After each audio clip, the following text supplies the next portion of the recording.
যখন বাড়িতে কোনো অনুষ্ঠান হয় তখন আমার ভীষণ আনন্দ লাগে। এই যেমন আজকের ভিডিওটি, আমরা যে বাড়িতে থাকি এখানেও আজকে অনুষ্ঠান ছিল। অনুষ্ঠানটি ছিল হচ্ছে বেবি শোয়ার। এখানে সকাল সকাল আমার মা আর আন্টি বসে পড়েছে রান্নার কাজে। উলু দিয়ে ওনারা ওনাদের রান্না স্টার্ট করলো।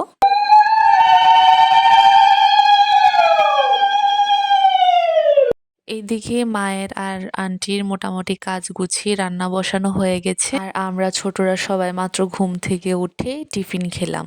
এরপর চা খেয়ে আমি আর দিদি মিলে একটু হাতে হাতে হেল্প করলাম। আমাদের হেল্প বলতে এতটুকুই, ডিম ছোলা, মরিচ বাছা, এই ছোটখাটো কাজে থাকে। এরপর এখানে যার উপলক্ষে এই অনুষ্ঠান, ওনাকে আমি বৌদি ডাকি। বৌদিকে একটু নীল পলিশ আর আলতা পরিয়ে সাজিয়ে দিলাম। এইসব কাজ করতে আমার খুবই ভালো লাগে। নিজে যেমন সাজতে ভালোবাসি, তেমনি সবাইকে সাজিয়ে দিত আমি ভীষণ ভালোবাসি। এরপর বৌদিকে এখানে সবকিছু ঢাকা তোলার জন্য দেওয়া হলো। যতটুকু পেরেছি ক্লিপ নিয়েছি। এখানে আমাদের দুজনের স্নান করার পর শীতে একেবারে নাজেহাল অবস্থা, যার জন্য আমাদের এই আগুনের পাশে দাঁড়িয়ে থাকা। আগুনের পাশে দাঁড়িয়ে থাকতে তো ভীষণ আনন্দ লাগে, তবে সমস্যা একটাই, জামা কাপড়ে ধোয়ার গন্ধ হয়ে থাকে।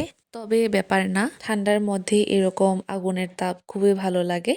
এরপর আমরা এখানে বসে পড়লাম লুডো খেলতে। অনেক দিন পর আমরা লুডো খেলতে বসলাম। আমাদের লুডো খেলার মধ্যে খেলার থেকে বেশি হাসাহাসি হয়। আমাদের খেলতে বসে যত সব মজার মজার কথা, আর সেই কারণে আমাদের এত হাসি। এরপর বসে পড়লাম খেতে, যেটার জন্যই নাকি এত আয়োজন।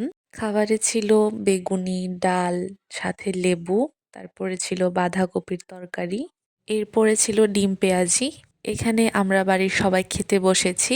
সবাই ছিলাম না, আমরা কিছু কিছু জন ছিলাম। এখানে আমার মা খাবার পরিবেশনায় ছিলেন। সবাই বলছে শুধু খাবারের ভিডিওই নিচ্ছি কেন, ওনাদের সবার সাথে কেন একটা ভিডিও নিইনি। তার জন্য সবার সাথে একটা ভিডিও নিলাম। পড়েছিল মাছের তরকারি আর পায়েস।